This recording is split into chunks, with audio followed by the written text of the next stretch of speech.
ஆண்டவராகிய இயேசு கிறிஸ்துவின் இனி நாமத்தினாலே உங்களை இந்த எஸ்ரா வேத பாட வகுப்பின் மூலமாக நடத்தப்படுகிறதான இந்த ஆபகுக் வேத ஸ்டடிக்கு பைபிள் ஸ்டடிக்கு வந்திருக்கிற உங்களை அன்போடு கூட வாழ்த்தி வரவேற்கிறேன். இப்பொழுது நாம் கண்களை மூடி நாம் ஜெபித்து இந்த பைபிள் ஸ்டடியை ஆரம்பிப்போம். எங்களை நேசிக்கிற நல்ல ஆண்டவரே, இந்த மாலை வேளைக்காக நன்றி. இந்த ஞாயிறுதோறும் நடக்கிறதான இந்த வேத ஆராய்ச்சி கூட்டத்துக்கு ஆண்டவரே எங்களை நீர் அழைத்து வந்திருக்கிற இந்த கிருபைகளுக்காக நன்றி சொல்கிறோம். வந்திருக்கிற மக்களுக்காக நன்றி. ஆசீர்வதியும். எங்களை ஒரு நோக்கத்தோடு ஒரு திட்டத்தோடு அழைத்து வந்திருக்கிறேன். ஆண்டவரே எங்களுக்கு கற்றுக் கொடுக்க நாங்கள் ஜெபிக்கிறோம். ஆண்டவரே கற்றுக் கொடுக்கிற எனக்கும் கற்றுக்கொள்ளுகிற உங்கள் பிள்ளைகளுக்கும் கர்த்தர் ஞானத்தை தருவீராக. வந்திருக்கிற உங்கள் பிள்ளைகளுக்காக நன்றி. ஆண்டவரே வந்து கொண்டிருக்கிற பிள்ளைகளுக்காக ஜெபிக்கிறோம். அழைத்து வரோம். ஆண்டவரே ஒருவேளை இதை காணொலியாக காணப்போகிற மக்களுக்காக ஜெபிக்கிறோம். அவர்களையும் ஆசீர்வதியும். இந்த மாலை என்னுடைய வாழ்க்கையில் ஒரு மாற்றத்தின் மாலையாக நாங்கள் கர்த்தரை அறிகிற அறிவிலே மேலும் ஒரு படி வளர்ந்தவர்களாக இந்த இடத்தை விட்டு கடந்து செல்ல எங்களுக்கு உதவி செய்யும். எல்லாவற்றும் இயேசு கிறிஸ்துவின் நாமத்தில் கேட்கிறோம் எங்கள் நல்ல பிதாவே, ஆமென். நாம் கடந்த வகுப்பிலே ஆபகுக் தீர்க்கதரிசன புத்தகம் 2வது அதிகாரத்தை நாம் தியானித்தோம். நான் என் காவலிலே தரித்து நின்று கர்த்தர் எனக்கு என்ன சொல்லுவார் என்று சொல்லி நான் பதிலுக்காக காத்திருந்தேன் என்று சொல்லி ஆபகுக் சொன்னதை குறித்து அல்லது அதை குறித்து நாம் 2வது அதிகாரத்தில் நாம் தியானித்தோம். அதாவது அந்த புத்தகத்தில் அவர் ஆரம்பிக்கின்ற பொழுது, ஏன் ஆண்டவரே இதுவரைக்கும் நீர் என்னுடைய ஜெபத்துக்கு பதில் கொடுக்காமல் இருக்கிறேன்? எதுவரைக்கும் கர்த்தாவே நான் உங்களை நோக்கி கூப்பிடுவேன்? நீர் தேசத்தில் நடக்கிற கொடுமையை எனக்கு காண்பித்து கொண்டிருக்கிறீரே, நான் இந்த கொடுமைகளை எதுவரைக்கும் பார்த்து கொண்டிருப்பேன்? நீர் தண்டியாமல் இருக்கிறீரே, அல்லது நீர் ஒரு மாற்றத்தை எங்கள் மக்களுடைய மத்தியிலே உண்டு பண்ணாமல் இருக்கிறீரே, எங்களுக்கு ஒரு இந்த பொல்லாத ராஜாவை தள்ளி ஒரு புதிய ராஜாவை தந்து நீர் ஏன் எங்களுக்கு ஒரு ஆட்சி மாற்றத்தை தந்து எங்களுக்கு எங்கள் தேசத்திலே ஒரு எழுப்புதலை, இந்த பாவத்தின் சூழ்நிலைகளை மாற்றி தர வேண்டுமே என்று சொல்லி ஆபகுக் ஜெபிக்கிறதை குறித்து பார்த்தோம். அப்பொழுது ஆண்டவர் சொன்னார், நீ ஒன்று பயப்படாதே, நான் ஒரு திட்டம் ஒன்று வைத்திருக்கிறேன். அது என்ன திட்டம் என்று சொன்னால், நான் கல்தேர் என்கிறதான ஒரு புது ஜனக்கூட்டத்தை கொண்டு வந்து இந்த பாவம் செய்கிற என்னுடைய ஜனங்களை நான் தண்டிப்பேன் என்று சொன்னேன். இந்த கல்தேயர்கள் தான் யார் என்று சொன்னால் பாபிலோனியர்கள் என்று சொல்லி நான் பார்த்தோம். அப்பொழுது அந்த பாபிலோன் வந்து ராஜ்யமாக இருந்தது. நேபுகாத் நேச்சாருடைய காலத்தில் சாம்ராஜ்யமாக மாறின பொழுது அந்த சாம்ராஜ்யத்தின் முதல் அரசனாக ராஜ்யமாக இருந்து அது சாம்ராஜ்யமாக மாறின பொழுது முதல் ராஜாவாக இருந்த நேபுகாத் நேச்சார் யூதா ஜனங்களை அடித்து அவன் கொண்டு பாபிலோனுக்கு சிறையிருப்பு கொண்டு வந்தான் என்பதை குறித்து நான் பார்த்தோம். ஸோ அதற்கு முன்பதாகத்தான் இந்த புத்தகமானது தீர்க்கதரிசியானவர் தீர்க்க தரிசனம் உரைத்தார். இப்போ ஆபகுக்குடைய 2வது கேள்வி என்னன்னு கேட்டீங்கன்னா, ஆண்டவரே நாங்கள் பாவிகள், இந்த கல்தேயர்கள் அல்லது பாபிலோனியர்கள் என்று சொல்லுகிற இந்த கல்தேயர்கள் எங்களை விட பெரிய பாவிகள். அப்போ நீர் அவர்களை கொண்டா எங்களை தண்டிக்க போகிறீர், நீர் பாவிகளை நோக்கி கொண்டிருக்கிறது என்ன என்று சொன்ன பொழுது ஆண்டவர் சொன்னார், நீ ஒன்று கவலைப்படாதே, என் ஜனங்களை தண்டிக்கிற இந்த பாவ கூட்டத்தை நான் தண்டிப்பேன் என்று சொல்லி ஆண்டவர் சொன்னதை குறித்து நாம் கடந்த வாரத்திலே நாம் தியானித்தோம். அப்பொழுதுதான் இந்த உலகத்திலே எந்தெந்த ஆட்சி வரும் என்று சொல்லி தானியேல் தீர்க்க தரிசன புத்தகத்திலே அந்த நேபுகாத் நேச்சாருக்கு கொடுத்த அந்த சிலையினுடைய அர்த்தத்தை குறித்து கடந்த வாரத்திலே நாம் அறிந்து கொண்டோம். ஆக இப்பொழுது நாம் இந்த 3வது அதிகாரத்துக்கு நேராக நாம் இந்த நாளிலே தியானிக்க இருக்கிறோம். இந்த 3வது அதிகாரத்தை நாம் வாசிக்கிற பொழுது முதல் வசனம் என்ன சொல்லுகிறது என்று சொன்னால், ஆபகுக் தீர்க்கதரிசி சீகாயோனில் பாடின விண்ணப்பம் என்று சொல்லி நாம் பார்க்கிறோம். ஒருவேளை இந்த அதிகாரத்துடைய கடைசி வசனத்தை நாம் வாசிப்போம் என்று சொன்னால் அங்கே சொல்லப்படுகிறது, இது நெகினோத் என்னும் வாத்தியத்தில் வாசிக்க ராக தலைவருக்கு ஒப்புவிக்கப்பட்ட சங்கீதம். என்னது இது?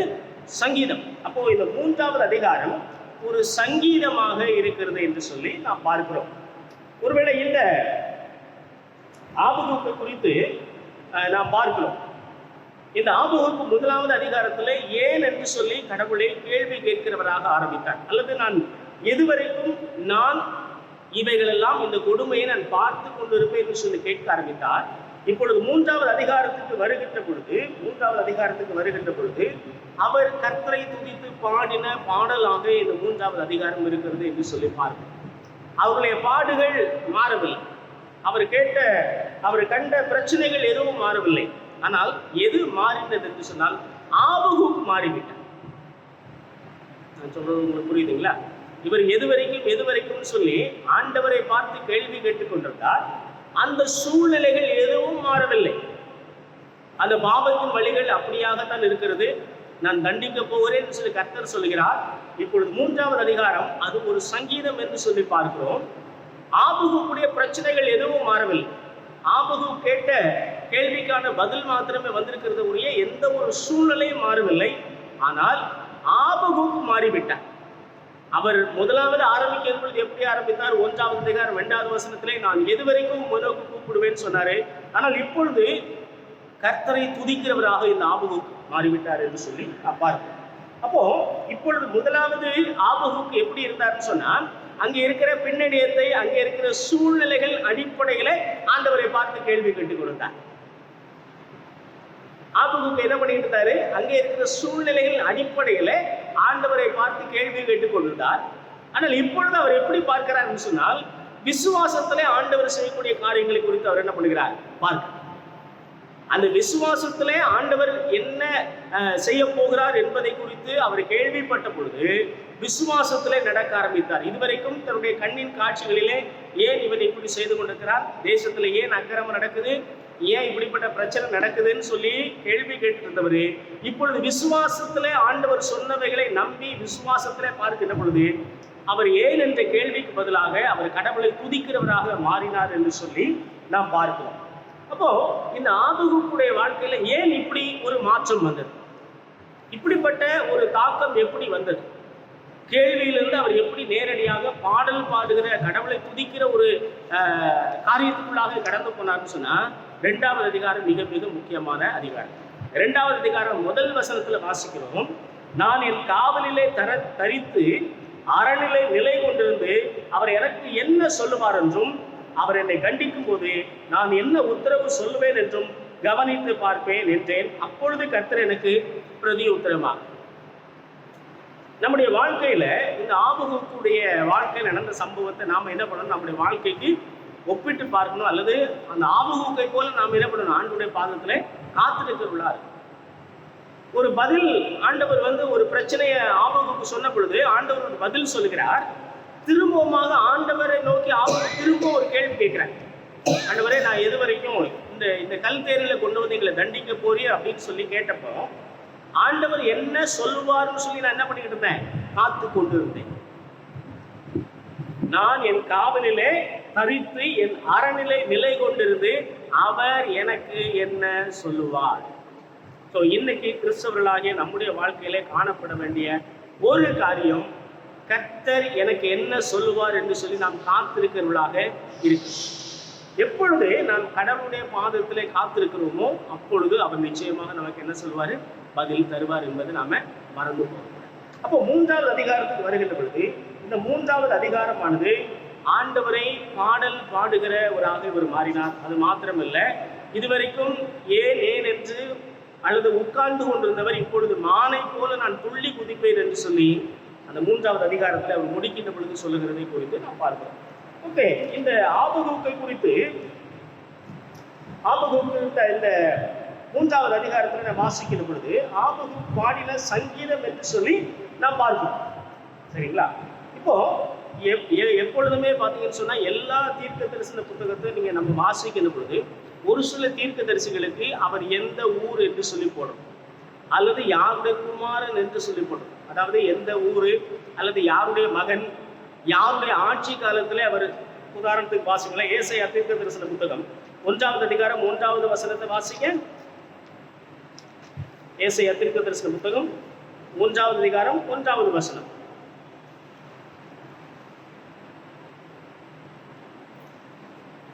இதோ சேனைகளின் கர்த்தரால் ஆண்டவர் எருசலேமில் ஏசாயா 1:1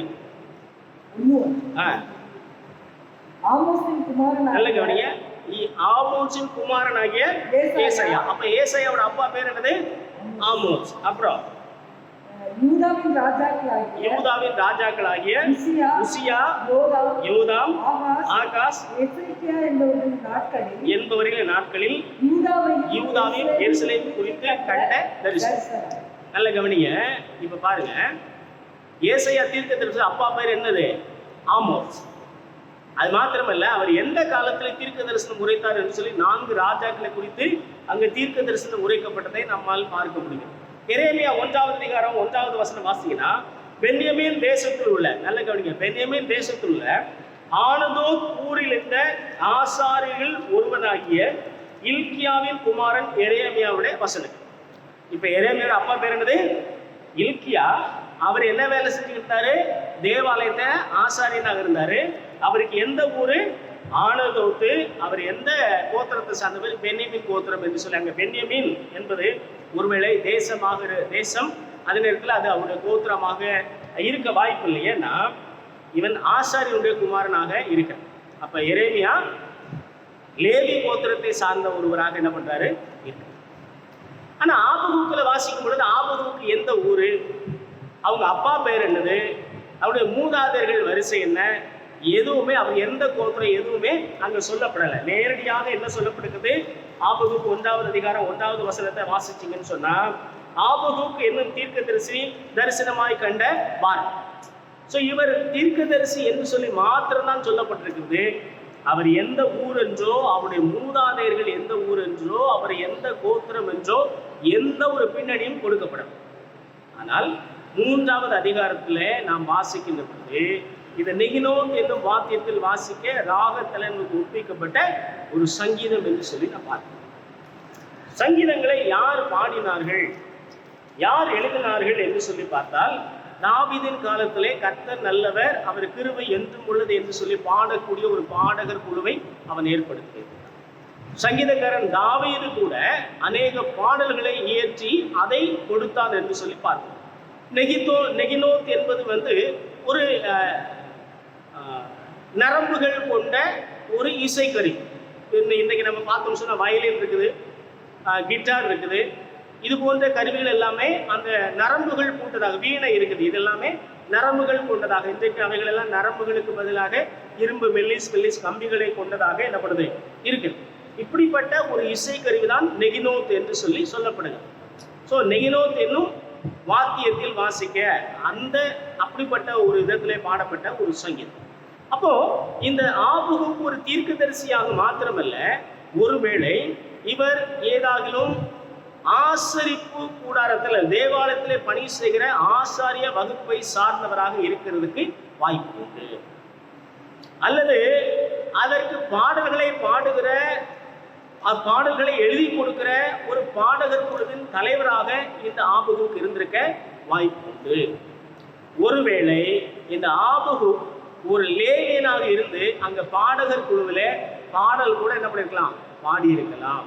அப்படி பார்க்கின்ற பொழுது ஒருவேளை இந்த ஆபகு லேவி கோத்திரத்தை சேர்ந்த ஒரு மனிதனாக இருந்திருக்க வாய்ப்பு உண்டு என்று சொல்லி நான் பார்க்கிறேன். ஆனால் வேதம் எங்கேயும் ஆபகுக்கு ஒரு லேவியன் என்று சொல்லியோ ஆசாரியன் என்றோ சொல்லவில்லை. ஆனால் இந்த பின்னணியத்திலே பார்க்கின்ற பொழுது ஒருவேளை அவர் இருந்திருக்கலாம் என்று சொல்லி நாம் யூகிக்க முடியுமோ ஒழிய அதுதான் உண்மை என்று சொல்லி நாம் ஒருபோதும் சொல்ல முடியாது. வேதம் சொல்லாத ஒன்றை சொல்வதற்கு எனக்கும் அதிகாரம் கிடையாது, நம் யாருக்கும் அதிகாரம் கிடையாது. ஆனால் இது இப்படியாக இருக்கலாம் என்று சொல்லி யூகிக்க மட்டுமே முடிகிறது. அப்போ இந்த ஆபகுக்கு ஒரு தீர்க்கதரிசியாக மாத்திரமல்ல, அவர் பாடல் எழுதி அல்லது பாடல்களை பாடுகிற ஒரு மனிதனாகவும் இருந்திருக்கிறார் என்று சொல்லி நாம் பார்க்கிறோம். இப்போ இந்த 3வது அதிகாரத்துல 2வது வசனத்தை குறித்து நான் வாசிக்கிற பொழுது, 3வது அதிகாரம் 1வது வசனம் 2வது வசனத்தை நான் வாசிக்கிறேன். ஆபகு தீர்க்கதரிசி சீகாயோனில் பாடின விண்ணப்பம், கர்த்தாவே நீர் வெளிப்படுத்துவதை நான் கேட்டேன், நீர் வெளிப்படுத்துவதை நான் கேட்டேன், எனக்கு பயம் உண்டாயிற்று. கர்த்தாவே, வருஷங்களின் நடுவிலே உங்களுடைய கிரியையை உயிர்ப்பியும், வருஷங்களின் நடுவிலே அதை விளங்க பண்ணும், கோபித்தாலும் இரக்கத்தை நினைத்தருளும். இப்போ ஆபகு சொல்றாரு, நீர் எனக்கு வெளிப்படுத்துவதை நான் கேட்டேன். இவருக்கு என்ன வெளிப்படுத்தப்பட்டது, அது எப்பொழுது வெளிப்படுத்தப்பட்டது? 2வது அதிகாரம் 1வது வசனம், நான் என் காவலிலே தரித்து என் அரணிலே நிலை கொண்டிருந்து கர்த்தர் எனக்கு என்ன சொல்லுவார் என்று சொல்லி நான் காத்திருந்தேன். அப்போ ஆபகு கேட்ட கேள்விக்கு அல்லது ஆபகு தரித்திருந்து காத்திருந்ததற்கு கர்த்தர் பதில் சொன்னாரா? கர்த்தர் பதில் சொன்னாரா? பதில் சொன்னார். இதே கர்த்தரை தான் இன்னைக்கு நீங்களும் நான் என்ன பண்ணிட்டு இருக்கோம், ஆராதிச்சார். அப்போ ஆபகூக்குக்கு பதில் சொன்ன ஆண்டவர் நம்முடைய ஜெபங்களுக்கும் நிச்சயமாக பதில் சொல்லுவார். ஒருவேளை ஆபகூக்கு சொன்னது போல ஒருவேளை நாம கூட நிறைய இடத்துல சொல்லலாம், ரொம்ப நாளா நான் ஜெபம் பண்ணிட்டு இருக்கிறேன் ஆண்டவரே நான் ரொம்ப நாளா இந்த காரியத்துக்காக ஜெபம் பண்ணிட்டு இருக்கிறேன் கர்த்தாவே, ஆனால் பதில் கொடுக்கலன்னு சொல்லி ஒருவேளை நான் ஆபகூக்கை போல அங்கலாய்க்கிறவர்களாக இருக்கலாம். ஆனால் ஆபகூக்கை போல நாம் அவருடைய காவலிலே நம்முடைய காவலிலே தரித்து அரணிலே நின்று அவர் எனக்கு என்ன சொல்லுவார்னு சொல்லி காத்திருப்போம் என்று சொன்னால் நிச்சயமாக கடவுள் நம்முடைய ஜெபங்களுக்கு என்ன பண்ணுவார்? பதில். இப்போ நீர் எனக்கு வெளிப்படுத்துறதை நான் கேட்டேன், எனக்கு பயம் உண்டாயிற்று. இங்க ஏன் இப்படி சொல்லப்படுகிறார் என்று சொன்னார், ஆண்டவருடைய பதில் எப்படிப்பட்ட பதிலாக இருந்தது என்று சொல்லி 2வது அதிகாரத்துல பார்த்தோம். நான் எல்லாருக்கும் நிச்சயமாக என்ன பண்ணுவேன்? பதில் செய்வேன். கர்த்தரோவென்றால் தமது பரிசுத்த ஆலயத்தில் இருக்கிறார், பூமி எல்லாம் அவருக்கு முன்பதாக மௌனமாக இருக்க கடமை. ஆண்டவர் பேசுவாரு, ஆண்டவர் காரியங்களை செய்வாரு. அதனால பூமி எல்லாம் எப்படி இருக்கணுமா? அமைதியாக இருக்கணும். இதை கேட்ட பொழுது நீர் எனக்கு வெளிப்படுத்துறதை கேட்டேன், எனக்கு பயம் உண்டாயிடுச்சு. இப்போ இந்த 2வது வசனத்துல அவர் என்ன சொல்றாரு? ஆண்டவரே நீர் என்ன சொல்லுகிறீரோ அதை எல்லாவற்றையும் என்ன பண்ணும்? செய்யும். நீ செய்யும் என்று சொல்லுகிறதை பார்க்கிறோம். முன்னாடி என்ன சொன்னாரு? 1வது அதிகாரத்துல கேட்டாரு, ஏன் இப்படி செய்றீங்கன்னு கேட்டார். ஆண்டவரே எங்களை அழிப்பதற்கு 1வது அதிகாரத்துல 13வது வசனத்துல வாசிக்கிறோம், தீமையை பார்க்க மாட்டாத சுத்த கண்ணனே, அநியாயத்தை நோக்கி கொண்டிருக்க மாட்டாரே, பின்னை துரோகிகளை நீ நோக்கி கொண்டிருக்கிறது என்ன? துன்மார்க்கன் தன்னை பார்க்க நீதிமான விளக்கும் போது நீ மௌனமாய் இருக்கிறது என்ன என்று சொல்லி ஆண்டவரை பார்த்து ஏன் இப்படி செய்கிறீர் என்று சொல்லி கேள்வி கேட்டாரு. ஆனா இப்ப 2வது வசனத்துல சொல்றாரு, நீர் இதை செய்து முடியும். எதை செய்து முடிக்கணும்னு சொல்றாரு? அவருக்கு என்ன வெளிப்படுத்தினாரோ அதை நீர் என்ன பண்ணும்? செய்து முடியும் ஆண்டவரே என்று சொல்லுகிறார். காரணம் என்னன்னு கேட்டீங்கன்னா, கர்த்தர் எப்பொழுதுமே எல்லாருக்கும் நன்மை செய்கிறவராக மாத்திரமே. ஒருவேளை நம்முடைய நடக்கிற பாதைகள், நம்ம கடந்து போகிற பாதைகள் ஒருவேளை கரடு முரடாக இருக்கலாம், அல்லது நாம நடந்து போகிற பாதைகள் நமக்கு ஒரு பாதுகாப்பான அல்லது அனுகூலமான ஒரு சூழ்நிலை இல்லாதது போல இருக்கலாம். ஆனா கர்த்தர் நன்மையானது என்ன பண்ணுவாரு? நிச்சயமாக. ஆபகுக்கு ஒருவேளை இந்த பாபிலோனியர்கள் வந்து உங்களுக்கு பதில் செய்வார்கள் என்று சொன்ன பொழுது ஆபகுக்கு அது இனிமையான ஒரு காரியமாக இல்லை. ஏன்னா நாங்கள் பாவிகள், எங்களை காட்டிலும் அவன் பெரிய பாவி. இங்க சொல்லும் பொழுது சொல்றார், துன்மார்க்கன் தன்னை பார்க்கும் நீதிமானாய் இருக்கிற ஒருவனை விழுங்குவதற்கு நீர் ஏற்படுத்தலாமா அவர்களை சொல்லிதான் கேட்கிறார். ஆனா இப்போ அவர் சொல்றாரு, இது என்ன செய்கிறீரோ? அவர் சொல்றாரு, வருஷங்களின் நடுவில் உங்களுடைய கிரியையை நீர் உயிர்ப்பியும், நீர் செய்ய வேண்டியது என்ன பண்ணும்? செய்யும் ஆண்டவரே. அப்ப ஆபகுக்கு தெரிஞ்ச ஒரு காரியம், கர்த்தர் எங்கள் வாழ்க்கையில எதை அனுமதிக்கிறாரோ, எங்கள் தேசத்துக்கு எதை கொடுக்கிறாரோ அது நன்மைக்கே கொடுக்கிறார் என்பதை ஆபகுக் அறிந்திருந்தார். ஆகவேதான் சொல்றாரு, நீ செய்யறத நிச்சயமாக என்ன பண்ணுங்க? செய்யுங்க ஆண்டவரேன்னு சொல்றாரு. இப்போ 2வது வசனத்துல நம்ம வாசிக்கிறோம். 2வது வசனத்துல இருந்து 3வது வசனத்துல 5வது வசனம் வரைக்கும் வாசிக்கும் பொழுது தேவனுடைய மகிமை குறித்து நாம் வாசிக்கிறோம். நான் ஏற்கனவே சொன்னேன், 3வது அதிகாரம் ஒரு சங்கீதம் என்று சொன்னேன், சரிங்களா? 2வது வசனத்துல ஆண்டவரே நீர் செய்யும் என்று சொல்லி ஆண்டவருடைய செய்கையை நீர் செய்ய வேண்டும் என்று சொல்லுகிறார். 3வது வசனத்திலிருந்து 5வது வசனம் வரைக்கும் வாசம் சொன்னா ஆண்டவர் கடவுளுடைய மகிமை எப்படிப்பட்டதாக இருக்கிறது என்று சொல்லி இங்கே அவர் சொல்லுகிறதை பார்க்கிறோம். தேவன் தேமாவிலிருந்தும் பரிசுத்தர் பாரான் பர்வதத்திலிருந்தும் வந்தார். அவருடைய மகிமை வானங்களை மூடிக்கொண்டது. அவர் துதியினால் பூமி நிறைந்திருந்தது. இங்கே 2 காரியத்தை வாசிக்கிறோம். ஒன்று தேமான், இன்னொன்று பாரான் பர்வதம். ஒன்று தேமான், இன்னொன்று பாரான் பர்வதம். தேமான் என்பது ஏசாவின் யாக்கோபின் சகோதரனாகிய ஏசாவின் வம்சத்தை குறிக்கிற ஒரு வார்த்தை. ஏதோ இந்த பாரான் வனாந்திரம் என்பது அல்லது பாரான் பர்வதம் என்பது எது? இந்த பாரான் பர்வதத்தினுடைய இன்னொரு பெயர் தான் சீனாய் மலை. பார்வான் பர்வதத்துடைய இன்னொரு பேர் என்னது? சீனாய் மலை. ஒருவேளை இதை நான் ஏதோ சொல்றாருங்க, கதை சொல்ற மாதிரி இருக்கிறீங்கன்னா, உபாகமம் 33வது அதிகாரம் 2வது வசனம். உபாகமம் 33வது அதிகாரம் 2வது வசனம் நான் வாசிக்கிறேன். கர்த்தர் சீனாயிலிருந்து எழுந்தருளி சேயீரிலிருந்து அவர்களுக்கு உதயமானார். பாரான் மலையிலிருந்து பிரகாசித்து 10,000 பரிசுத்தவான்களோடு கூட பிரசன்னமானார். அப்போ இந்த சீனாயிலிருந்து எழுந்தருளி சேயீரிலிருந்து அவர்களுக்கு உதயமானார். பாரான் மலையிலிருந்து பிரசங்கித்து, அதாவது பிரகாசித்து. ஸோ இந்த சீனாய் மலையினுடைய இன்னொரு பெயர் தான் என்னது? பாரான். அங்க சொல்லப்படுகிற 3 இடமும் எங்க தான் இருக்குது? நல்ல கவனிங்க. சேயீர் என்பது ஏதோம் அல்லது ஏசா கடந்து சென்று குடியிருந்த ஒரு தேசம். ஈசாக்கின் மரணத்துக்கு பிற்பாடு இந்த ஏசா சேயீர் மலை தேசத்துக்கு போய்விட்டான் என்று சொல்லி நாம இருக்கோம். அப்போ இந்த பாரான் என்பது சீனாய் மலையினுடைய மற்றொரு பெயர் என்று சொல்லி பார்க்கிறோம். அங்கே கர்த்தர் எப்படிப்பட்டவராக அழைக்கப்படுகிறார்? அந்த 33வது அதிகாரம் 2வது வசனத்துல அவர் பரிசுத்தர் என்று சொல்லி அங்கே பார்க்கிறோம். அங்கே சொல்லுகின்ற பொழுது 10,000 பரிசுத்தவான்களோடு பிரசன்னமானார். ஏசாயா தீர்க்க தரிசன புத்தகத்துல கிட்டத்தட்ட 30க்கும் அதிகமான இடங்களிலே நம்முடைய கர்த்தர் பரிசுத்தர் என்று சொல்லப்படுகிறதை நாம் பார்க்கிறோம். ஒருவேளை எல்லா தேவாலயங்களிலும் ஒரு வசனம் ஒன்று எழுதி போடப்பட்டிருக்கிறது, சேனைகளின் கர்த்தர் பரிசுத்தர் பரிசுத்தர் பரிசுத்தர். அப்படி இல்லைன்னு சொன்னா பரிசுத்த அலங்காரத்துடனே கர்த்தரை தொழுது கொள்ளும். ஆண்டவர் சொல்றாரு, நான் பரிசுத்தர் ஆகையால் நீங்களும் பரிசுத்தராய் இருங்க, உங்களை பரிசுத்தமாக்குகிற கர்த்தர் நான். அப்போ இந்த பரிசுத்தர் என்பதை குறித்து இங்கே ஆபகுக்கு சொல்லுகிறார். அவர் பரிசுத்த பர்வதத்திலிருந்து பாரான் பர்வதத்திலிருந்தும் வந்தார். அவருடைய மகிமை வானங்களை மூடிக்கொண்டது, அவர் துதியினால் பூமி நிறைந்தது. அப்போ இந்த பரிசுத்தராக இருக்கிற கர்த்தருடைய மகிமையை அவர் பார்க்கிறார். இப்போ நம்மளை எங்க கூட்டிட்டு போறாருன்னா, உபாகம புத்தகத்துக்கு கூட்டிட்டு போயிட்டாரு. அங்கே பாரான் அந்த பர்வதத்தை குறித்து இவர் சொல்லுகிறார், அதுதான் சீனாய் மலை. இன்னொன்று, இந்த கர்த்தருடைய மகிமை எப்படிப்பட்டதாக இருக்குன்னா, சூரிய பிரகாசத்தை காட்டிலும் பல மடங்கு பெரிதாக இருக்கு. மத்தேயு எழுதின சுவிசேஷம் 17வது அதிகாரத்துல அங்கே ஆண்டவர் மறுரூப மலையிலே மறுரூபமான ஒரு சம்பவத்தை குறித்து நாம் என்ன பண்றோம் பார்க்கணும். மத்தேயு எழுதின சுவிசேஷம் 17வது அதிகாரத்துல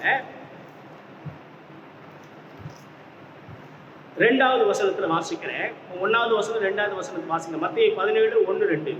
6 நாளுக்கு பின்பு இயேசு பேதுருவையும் யாக்கோபையும் அவருடைய சகோதரனாகி யோவானையும் கூட்டிக் கொண்டு தனித்திருக்கும்படி உயர்ந்த மலையின் மேல் போய் அவர்களுக்கு முன்பாக மறுரூபமானார். அவர் முகம் சூரியனை போல பிரகாசித்தது, அவர் வஸ்திரம் வெளிச்சத்தை போல வெண்மையாயிற்று. இந்த ஆபத்துக்கு சொல்லுகிற காரியங்களுக்கு எல்லாம் ஒப்பாகத்தான் இங்க இருக்கிறதை குறித்து பார்க்கணும். அவருடைய வஸ்திரம், அவர் எப்படி இருந்தாரா? அவர் முகம் சூரியனை போல பிரகாசித்தது. இங்கே ஆபகுக்கு அவருடைய இந்த 3வது வசனத்துல என்ன சொல்கிறார்? 3வது வசனம் 4வது வசனத்தை பார்த்தா அவருடைய பிரகாசம் சூரியனை போல இருந்தது. சூரியனை யாராவது பார்க்க முடியுமா? சூரியனை யார் நம்ம நேரடியாக பார்க்க முடியும், ஏன்னா அதனுடைய பிரகாசம் அவ்வளோ ஒரு பிரகாசம். ஸோ கடவுள் எப்படிப்பட்டவராக இருக்கிறார் என்று சொல்லி அவர் சொல்லுகிற பொழுது அவருடைய மகிமை சூரியனை போல பிரகாசமாக இருக்கிறது என்று சொல்லி அவர் சொல்லுகிறதை பார்க்கிறோம். 5வது வசனத்தை நம்ம வாசிச்சோம்னு சொன்னா, இப்போ அங்கிருந்து நாம எங்க கடவுள் நமக்கு ஆபத்துக்கு நம்மளை எங்க கூட்டிட்டு போறாருன்னா, நேரம் எங்க கூட்டிட்டு போறாரு? எகிப்து தேசத்துக்கு கூட்டிட்டு போறாரு. 5வது வசனத்துல வாசிக்கிறோம், அவருக்கு முன்பாக கொள்ளை நோய் சென்றது, அவர் அடிகளிலிருந்து எரிபந்தமான காய்ச்சல் புறப்பட்டு எகிப்துக்கு கூட்டு போற. சங்கீதம் என்பது மிகவும் ஒவ்வொரு சங்கீதங்களும் ஆழமான அர்த்தங்கள் கொண்டதாக இருக்கிறது. நாம சிலதை இது போல காரியங்களை சொல்லுகின்ற பொழுது அதை நாம ரொம்ப அதிகமா என்ன பண்றதில்ல, மனசுல உள்வாங்கிக்கிறது இல்லை. ஆனா நாம எதை உள்வாங்கிக்கிறோம், நமக்கு எது ஆசீர்வாதமான இருக்குமோ அதை மாத்திரம் நாம என்ன பண்றோம், சங்கீதத்துல உள்ள வாங்கிக்கிறோம். சங்கீதத்துல இருந்து ஒரு வாக்குத்தத்த வசனத்தை சொல்லுங்க பார்க்கலாம். சங்கீதத்துல உங்களுக்கு பிடிச்ச ஒரு வசனம் சொல்லுங்க.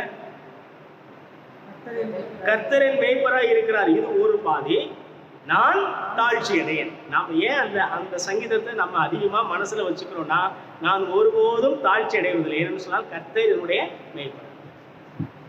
ஆனா பாருங்க, இந்த வசனத்தை இந்த இந்த ஆபகுக் பாடினா இது போல சங்கீத வசனங்களை நாம ஞாபகம் வச்சுக்கிறோமா? இல்லை.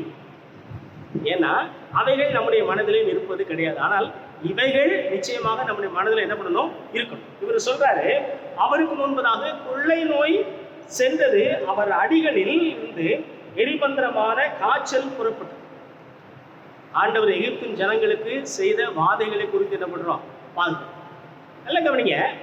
வாதைகள் என்பது ஒரு தண்டனை மாத்திரமல்ல. வாதைகள் என்பது கர்த்தர் நான் எப்படிப்பட்டவர் என்பதை காண்பிக்கும்படியாக செய்த ஒரு செயல்கள்.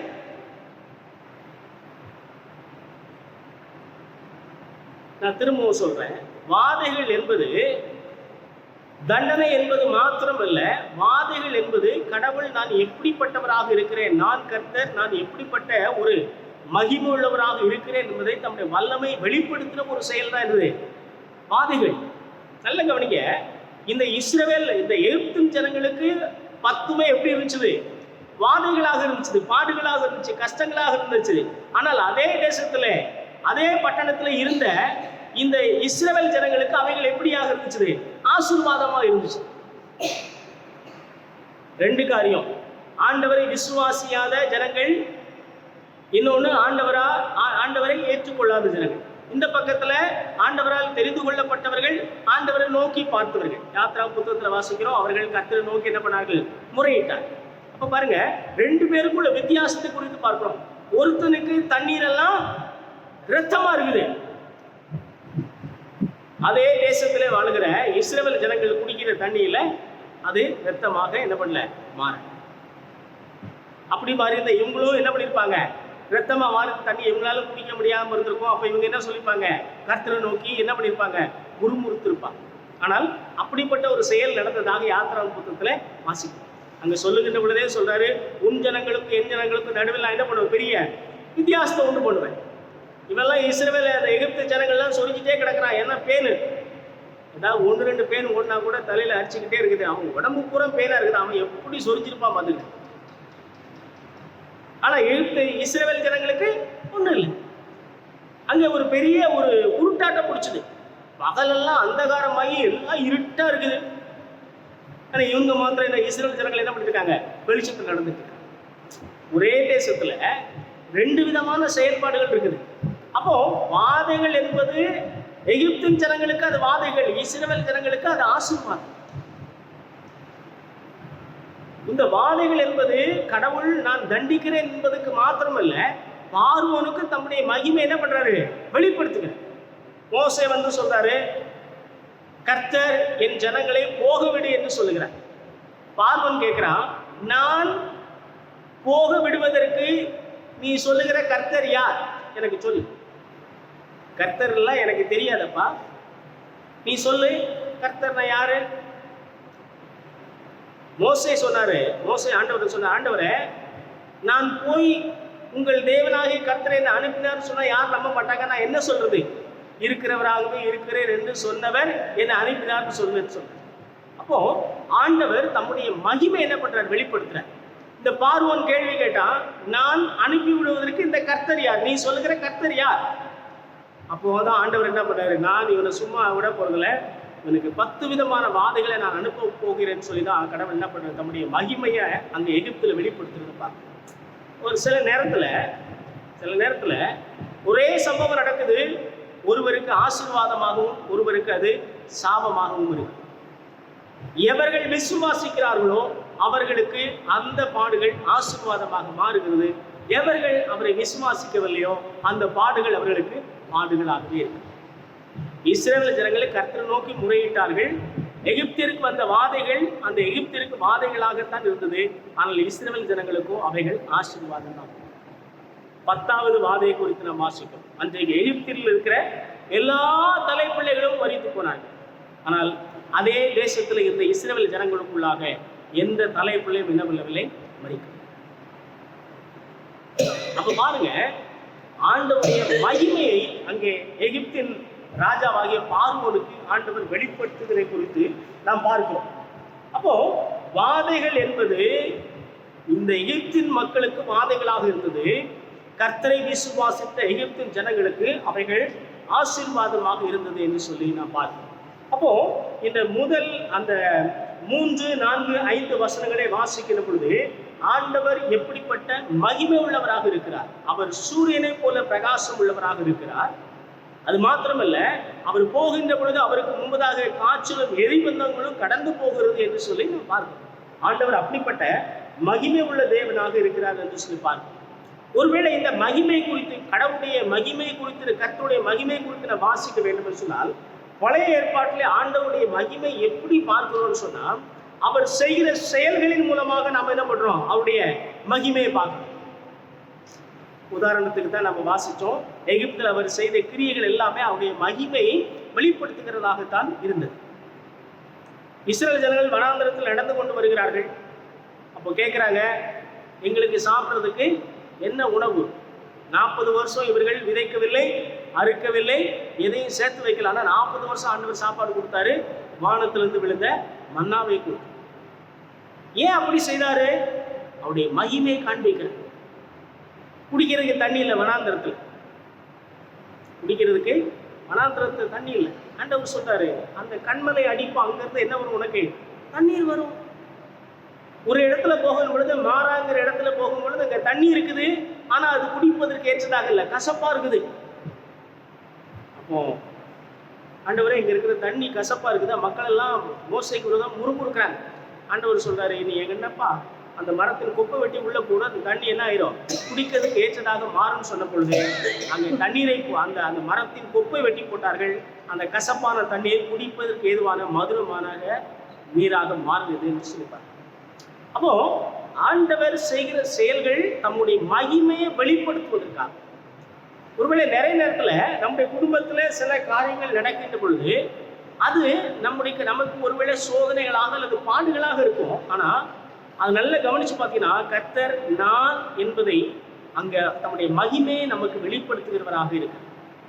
அப்போ அடுத்ததாக நம்ம பார்க்கின்ற பொழுது அந்த 6வது வசனத்திலிருந்து வாசிச்சோம் அப்படின்னு சொன்னா, ஒரு காரியத்தை நான் சொல்ல வந்தேன், நான் விட்டுட்டேன். நான் ஆண்டுடைய மகிமையை இன்றைக்கு நாம் எங்க பார்க்க முடியும்னு சொன்னா, யோவான் எழுதின சுவிசேஷம் 1வது நம்ம வாசிச்சோம். யோவான் 1வது அதிகாரம் 12, 13 வசனத்துல 14 வசனத்தை வாசிக்கிற பொழுது அவருடைய மகிமையை கண்டும், அது யாருக்கு ஏற்ற ஒரு மகிமையாக இருந்ததா? அது பிதாவுடைய ஒரே பேராருடைய மகிமைக்கு ஏற்ற மகிமையாகவே இருந்தது. ஆண்டுடைய மகிமை நம்ம எங்க பார்க்கிறோம்னு சொன்னா, இயேசுவினிலே நாம் பார்க்க முடியும். ஒரு நாள் யோவான் 14வது அதிகாரத்தை நம்ம வாசிச்சோம்னு சொன்னா, இயேசு அங்க சொல்கிறார், உங்கள் இருதயம் கலங்காதிருப்பதாக, என் பிதாவுடைய வாசஸ்தலத்திலே அநேக வீடுகள் உண்டு, நான் போய் அங்கே ஒரு இடத்தை ஆயத்தம் பண்ணி உங்களை திரும்ப நான் என்ன பண்ணுவேன், உங்களை என் கூட என்ன பண்ணுவேன், சேர்த்துக்கிடுவேன் அப்படின்னு சொன்னாரு. அப்ப பிலிப்பு கேட்கிறாரு, 8வது வருஷம் யோவான் 14:8 பிலிப்பு கேட்கிறாரு. பிலிப்பு அவரை நோக்கி, ஆண்டவரே, பிதாவை எங்களுக்கு காண்பியும், அது எங்களுக்கு போதும் என்று சொன்னார். பிதாவை எங்களுக்கு காண்பியும், அது எங்களுக்கு போதும்னு சொன்னார். 9வது வசனத்துல இயேசு கிறிஸ்து என்ன சொன்னாரு? அதற்கு இயேசு, பிலிப்புவே, இவ்வளவு காலம் நான் உங்களுடனே கூட இருந்தும் நீ என்னை அறியவில்லையா? என்னை கண்டவன் பிதாவை கண்டான். அப்படி இருக்க பிதாவை எங்களுக்கு காண்பியும் என்று நீ சொல்லுகிறது எப்படி சொல்லுகிறது? இதா என்னிலும் நான் பிதாவிலும் இருக்கிறது நீ விசுவாசிக்கிறது இல்லையா? இப்ப பிலிப்பு கேட்கிறாரு, ஆண்டவரே, பிதாவை எங்களுக்கு காண்பியும், அது எங்களுக்கு போதும். இயேசு கிறிஸ்து சொல்றாரு, என்னை கண்டவன் பிதாவை காண்கிறான். ஒருவனும் ஒரு காலம் யாரை கண்டதில்லையா? பிதாவை கண்டது. யோவான் 4வது அதிகாரத்தில் இயேசு கிறிஸ்து தெளிவாக சொல்கிறார், தேவன் ஆவியாய் இருக்கு. நாம் ஒரு பாடல் கூட பாடுறோம், ஆவியான தேவனுக்கு ரூபம் ஒன்றும் இல்லை. அப்போ நம்ம பிதாவாகிய தேவனை பார்க்க வேண்டும் என்று சொன்னால், அந்த பிதாவாகிய கடவுளை பார்க்க வேண்டும் என்று சொன்னால், அவருடைய மகிமையை பார்க்க வேண்டும் என்று சொன்னால், நம்ம எங்க தான் பார்க்க முடியும்? இயேசுவின் இடத்துல தான் பார்க்க முடியும். அவரே, அந்த பிதாவின் மடியில் இருக்கிற அவரே அவருடைய மகிமை நமக்கு வெளிப்படும். அப்போ இந்த தேவனுடைய கடவுளுடைய மகிமை குறித்து நாம் பார்க்கிறோம். இன்றைக்கு புதிய ஏற்பாட்டில், பழைய ஏற்பாட்டிலே அவர் செய்த செய்கைகளே அவருடைய மகிமையை பார்க்கிறோம். ஆனால் இன்றைக்கு புதிய ஏற்பாட்டின் காலத்தில், இந்த கிருபையின் காலத்தில் வாழ்கிற நாம கர்த்தரின் மகிமை பார்க்க வேண்டும் என்று சொன்னால் அதை இயேசுவிடத்துல தான் நாம பார்க்கணும். வேற எங்க போய் கடவுளுடைய மகிமையை நான் பார்க்க போறோம்னு யாரும் ஏமாந்து போயிடாதீங்க.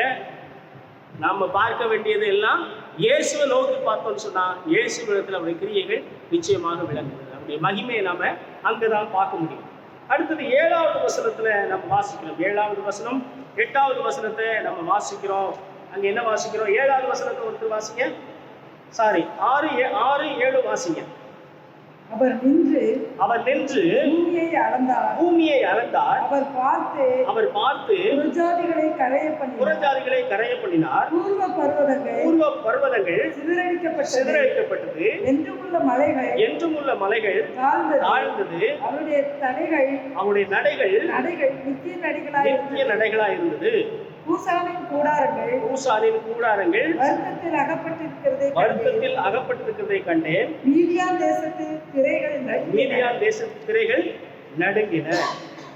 நாம அந்த 3வது, 4வது, 5வது வசனத்திலே கடவுளுடைய மகிமை குறித்து பார்க்கிறோம்.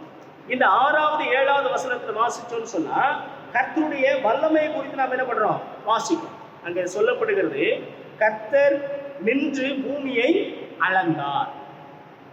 கர்த்தர் நின்று பூமியை அளந்தார். ஸோ நாம் யோசிக்கும் பொழுது காமெடி, பூமி உருண்டை மேலே கர்த்தர் நின்று எல்லாத்தையும் அளந்தார் அப்படி யோசிக்காது. எல்லாம் வச்சு உருவாக்கினவர் அவர். அவருக்கு தெரியும் எது எப்படி இருக்குதுன்னு சொல்லி. அவர் ஏன் அளந்தாருன்னு சொல்லி பார்த்தோம்னு சொன்னா, எதற்காக அளந்தாரா? ஒருவனை தண்டிப்பதற்காக அவர் அளக்கிறவராக இருக்கிறார். அவர் நின்று பூமியை அளந்தார். அவர் பார்த்து புறஜாதிகளை என்ன பண்ணாராம்? கரைய பண்ண. இவர் பார்க்கின்ற பொழுது அவர்கள் என்ன பண்ணார்களாம்? கரைந்து போனார். இப்போ அந்த 7வது வசனம், கூசானின் கூடாரங்கள் வருத்தத்தில் அகப்பட்டிருக்க கண்டேன். மீதியான் தேசத்தில் திரைகள் நடுங்கின. இந்த இஸ்ரவேல் ஜனங்கள் எகிப்து தேசத்திலிருந்து கானான் தேசத்துக்கு வருகிறார்.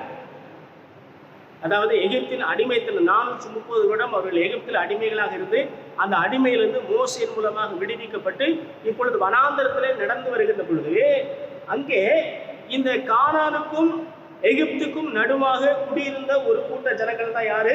இந்த கூஷான் மற்றும் மீதியானியர்கள் என்று சொல்லி நான் பார்த்தேன். அப்போ இவர்கள் ஆண்டவருடைய செயலை கண்ட பொழுது, ஆண்டவர் செய்த வல்லமையான காரியங்களை இவர்கள் கேள்விப்பட்ட பொழுது இவர்கள் இருதயம் எப்படி இருந்ததா? கரைந்து போயிற்று. வாசிக்கலாம், யாராவது ஒருத்தர் வாசிக்கலாம். யாத்ராகமம் 15வது அதிகாரம் 14 16 வரைக்கும் வாசிங்க. யாத்ராகமம் 15வது அதிகாரம் 14 16 வரைக்கும் வாசிங்க. ஜனங்கள் அதை கேட்டு தத்தளிப்பார்கள். பெலிஸ்தியாவின் குடிகளை திகில்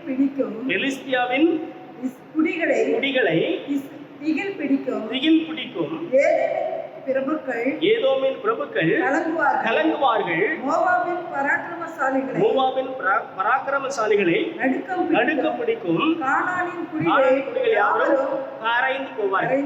இந்த சம்பவம் என்ன சம்பவம் அப்படின்னு கேட்டீங்கன்னா, இஸ்ரவேல் ஜனங்கள் அந்த செங்கடலுக்கு வந்த பொழுது, அதை 2ஆக ஆண்டவர் பிளந்த பொழுது, அவர்கள் நடந்து இந்த பக்கத்துல வந்த பொழுது பாடின பாடல் 15வது அதிகாரம் 1வது வசனம் சொல்லுகிறது, அப்பொழுது மோசேயும் இஸ்ரவேல் புத்திரரும் கர்த்தரை புகழ்ந்து பாடின பாட்டு. அந்த பாட்டுல தான் என்ன வாசிக்கிறோம்? எல்லாரும் கரைந்து போவார்கள். அந்த கரைந்து போவார்கள் என்பதை குறித்து நான் உங்களுக்கு ஒரு வசனம் சொல்றேன். யோசுவா 2வது அதிகாரம், யோசுவாவின் புத்தகம் 2வது அதிகாரத்துல 8 - 11 வரைக்கும் வாசி பார்த்தோம்னு சொன்னா, அங்கே இந்த கரைந்து போனதை குறித்து நான் வாசிக்கிறேன். அந்த மனுஷர் 2வது அதிகாரம் 8 வாசிக்கிறேன்.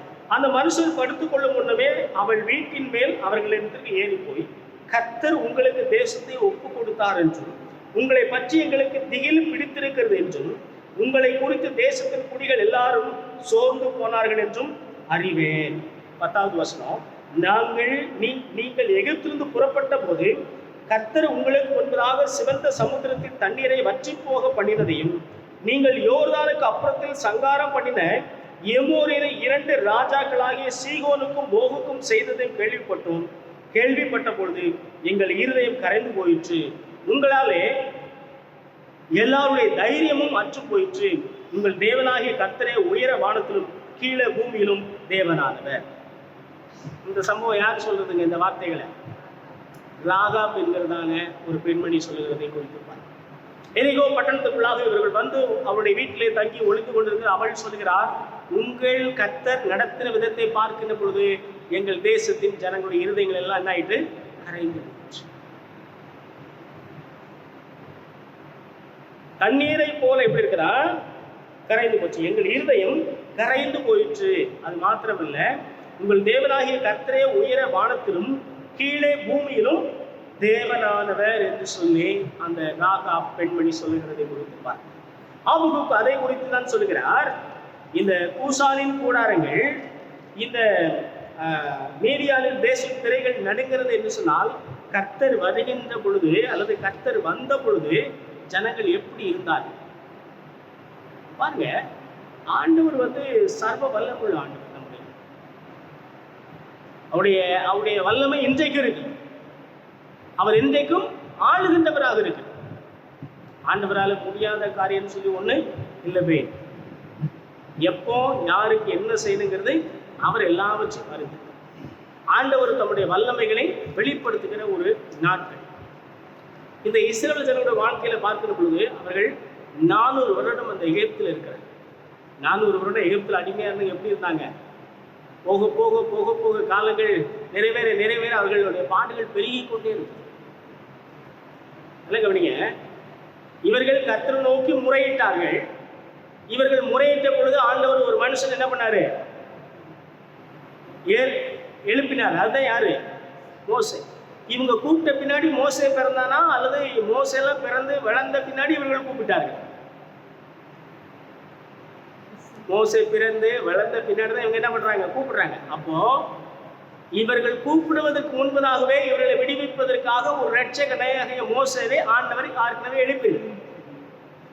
அப்ப நல்ல கவனிங்க, நம்முடைய வாழ்க்கையிலே பாடுகள் வழியாக கஷ்டங்கள் வழியாக நம்ம கடந்து போகும் பொழுது அந்த பாடுகள் கஷ்டங்களில் விடுவிப்பதற்கு ஆண்டவர் ஏற்கனவே எப்படிப்பட்டவராக இருக்கிறாரு?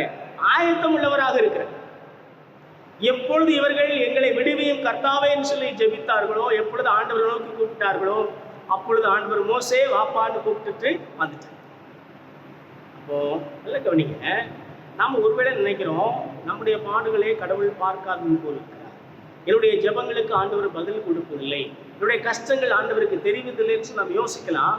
ஆனால் நாம் கூப்பிடுவதற்கு முன்பதாகவே எல்லாவற்றையும் நமக்காக ஆயத்தம் பண்ணி இருக்கிறவர் தான் நம்முடைய தேவனாகிய கர்த்தர். அவருடைய வல்லமையும் அப்படிப்பட்ட வல்லமை.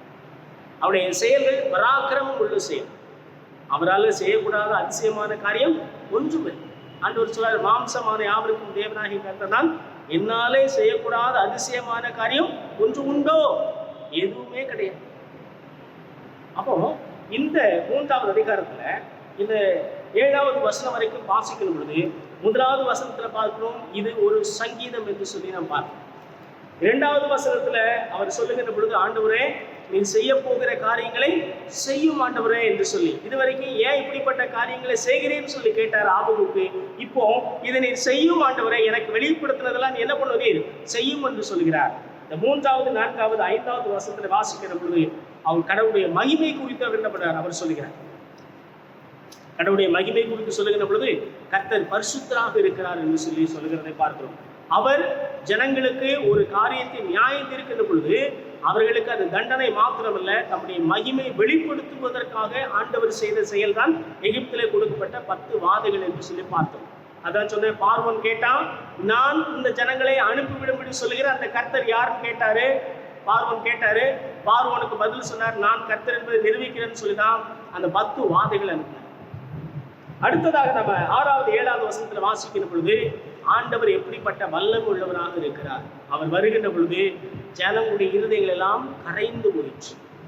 அவர் செய்கிற செயல்களை, தம்முடையவர்களுக்காக ஆண்டவர் செய்த செயல்களை பார்க்கின்ற பொழுது அந்த ஜனங்களுடைய இருதயங்கள் எல்லாம் என்ன ஆயிட்டுதான்? கரைந்து போயிடுச்சு. அப்போ இந்த பகுதியில் இன்றைக்கு கடவுள் நமக்கு சொல்லுகிற காரியம். நம்முடைய ஜெபத்துக்கு நிச்சயமாக ஆண்டவர் என்ன பண்ணுவாரு? பதில்.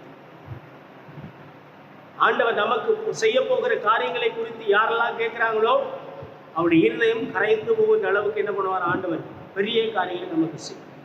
அப்போ இந்த இஸ்ரவேல் ஜனங்களை கூப்பிடுவதற்கு முன்பதாகவே மோசே என்கிற ஒரு இரட்சகனை கடவுள் இந்த உலகத்தில் பிறக்க வைத்து அவனை சகல எகிப்தின் சகல சாஸ்திரங்களும் எல்லாவற்றையும் வளர்த்து அவனை ஆயத்தம் பண்ணினார். அப்போ கடவுள் நமக்கு சொல்லுகிற செய்தி, நம்முடைய பாடுகள் கஷ்டங்களிலிருந்து விடுவிப்பதற்கு நாம் கூப்பிடுவதற்கு முன்பதாகவே கடவுள் எல்லாவற்றையும் நமக்காக என்ன பண்ணுகிறாரா? ஆயத்தம் பண்ணி வைத்து. அப்போ நாம் எதுக்கு சோர்ந்து? அப்போ நாம் எதுக்கு கலங்கணும்? கர்த்தர் எனக்காக யாவையும் செய்து முடிப்பார் என்று சொல்லி வேதம் சொல்லுகிறது. அப்போ கர்த்தர் நமக்காக யாவற்றையும் செய்து முடிப்பதற்கு அவர் ஆயத்தம் உள்ளவராக இருக்கு. நாம கூப்பிட்ட பின்னாடி நமக்காக யாவற்றையும் செய்கிறவர் அல்ல, நாம் கூப்பிடுவதற்கு முன்பதாகவே நமக்காக எல்லாவற்றையும் ஆயத்தம் பண்ணினவர் தான் யாரு? கர்த்தர். இந்த மாறாவின் தண்ணீர் வந்த பொழுது இந்த மரத்தில் கொப்பை வெட்டி போடுங்கன்னு சொன்னார. மோசே போயிட்டு இந்த தண்ணீர்ல இப்படி கசப்பா இருக்கு, ஜனங்களை முறுமுறுக்கிறான்னு சொன்ன பின்னாடி அந்த செடியை வளர்த்தாரா அல்லது அதுக்கு முன்னாடி ஏற்கனவே வளர்க்க வச்சிருந்தாரா? அதுக்கு முன்னாடியே தான் இருந்துச்சு அந்த மரம். எப்பொழுது பிரச்சனையோ அப்பொழுது அந்த மரத்தில் குப்பை வெட்டி நீ போடு, சரியா? அப்ப பாருங்க, இஸ்ரவேல் ஜனங்களுக்காக எல்லாவற்றையும் ஆயத்தம் பண்ணி வைத்திருக்கு.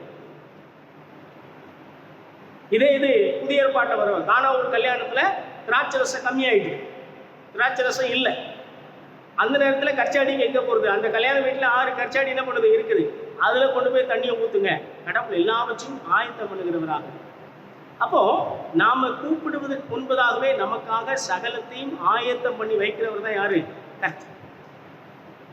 அநேக நேரத்தில் நாம ஏன் என்னுடைய வாழ்க்கையில இப்படி நடந்துட்டு இருக்குது, இந்த பிரச்சனை விடுவிக்கணும்னா இன்னும் ரொம்ப நாள் ஆகுமோ அப்படின்னு யோசிக்கிறோம்.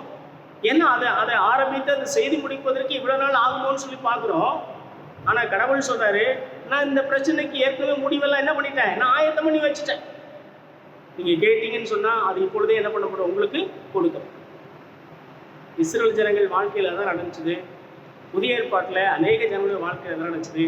இன்னைக்கு கர்த்தரும் நமக்கும் அதைத்தான் சொல்றாரு, நான் உங்களுக்காக எல்லாவற்றையும் செய்து முடிப்பேன். ஆகவே தான் சங்கீதக்காரன் சொல்லுகின்ற பொழுது சொன்னால், கர்த்தர் எனக்காக யாவையும் செய்து. இன்னைக்கு நாம எந்த விசுவாசத்தோடு இந்த இடத்தை விட்டு கடந்து போனோம்னா, கர்த்தர் எனக்காக எல்லாவற்றையும் ஆயத்தம் பண்ணியிருக்கிறார். காரணம், என் தேவனாகிய கர்த்தர், நான் ஆராதிக்கிற, நான் தொழுது கொள்ளுகிற என் தேவனாகிய கர்த்தர் ஒரு மகிமை உள்ளவர் மாத்திரம் இல்ல, அவர் வல்லமை உள்ளவராக. அப்போ நாம ஏன் நம்முடைய பாடுகளை குறித்து கஷ்டங்களை குறித்து கவலையோடு கூட இருக்கணும்? ஆபகுக்கு ஒரு நாள்ல கவலையோடு கூட தான் இருந்தார். ஆபகுக்கு முதல்ல கேட்கும் பொழுது, எதுவரைக்கும் ஆண்டவரே நான் இப்படியே கொடுமையை பார்த்துக்கிட்டு இருப்பேன்னு சொன்னார். ஆனா இப்போ அவர் பாடின சங்கீதம். அப்போ நடக்கிற கொடுமைகளை பார்த்த ஆபகுக்கு இப்பொழுது ஆண்டவர் செய்ய போகிற காரியங்களை குறித்து என்ன பண்ண ஆரம்பிச்சிட்டாரு? பார்க்க ஆரம்பிச்சிட்டாரு. அப்ப நல்ல கவனிங்க, நாம நம்முடைய கண்களுக்கு முன்பதாக நடக்கிற காரியங்களை குறித்து நீங்க பார்த்துட்டு இருக்காதீங்க, நாம பார்க்காதீங்க. ஆண்டவர் நமக்கு எப்படிப்பட்ட மகிமையான காரியங்களை செய்ய போகிறார் என்பதை நம்முடைய விசுவாச கண்களில பாருங்க. ஆபகுக்கு எந்த ஒரு மாற்றத்தையும் பார்க்கல. கர்த்தர் சொன்ன பொழுது, ஓ ஆண்டவர் மகிமையான காரியங்களை எனக்கு செய்ய போகிறான்னு சொல்லி பாடின சங்கீதம் தான் இது. ஆபகுக்கு எதையும் பார்க்கல. ஆபகுக்குடைய பிரச்சனை மாறல. ஆபகு கண்ட கொடுமை தேசத்துல மாறல. ஆபகு கண்ட பிரச்சனைகள் எதுவுமே மாறல. ஆனா இப்ப ஆபகுக்கு என்ன பண்ண ஆரம்பிச்சிட்டாரு? கடவுளே பாட ஆரம்பிச்சிட்டாரு. ஏன்னு கேட்டீங்கன்னா, ஆபகுக்குடைய பிரச்சனைகள் மாறல, ஆனா ஆபகுக்கு மாறிட்டார். என்னுடைய ஆண்டவர் மகிமை உள்ளவராக இருக்கிறார், என் ஆண்டவர் வல்லமை உள்ளவராக இருக்கிறார், அவர் எதை செய்தாலும் எனக்கு நன்மையாக செய்வார் என்கிற விசுவாசத்துக்குள்ள ஆபகுக்கு என்ன பண்ணிட்டாரு? கடந்து வந்துட்டார். இன்னைக்கு இந்த விசுவாசத்தோடு தான் நாமளும் நம்ம வீட்டுக்கு என்ன பண்ணணும்? நம்முடைய பாடுகளில கஷ்டங்களில நமக்கு உதவி செய்வதற்கு நம்முடைய ஆண்டவர் ஆயத்தமாக இருக்கிறார் என்ற விசுவாசத்தோடு கூட நாம இந்த இடத்தை விட்டு என்ன பண்ணணும்? கடந்து.